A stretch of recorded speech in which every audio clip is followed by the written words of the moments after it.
तुम्हाला वाटते का शेवटचा पर्याय जरांगे पाटलांना अडवण्याचा? आणि मला जीवे मारण्याचा प्रयत्न आहे, हा असा प्रयत्न होतोय असं त्यांचं म्हणणं आहे. हो, मी ती यूट्यूब ऐकलेली आहे. प्रश्न असा आहे त्याच्यामध्ये तुम्ही अटक करून काय करणार आहात? प्रश्न सुटणार आहे का? उलट तुम्ही चिघळवणार आहात.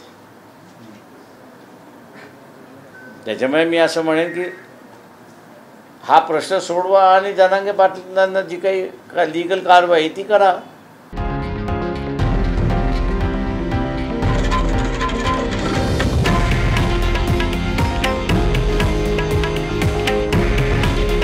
हे आहे देशातील नंबर 1 न्यूज नेटवर्क आणि आपण पाहत आहात TV9 मराठी. काळजी तुमची, हित महाराष्ट्राचं.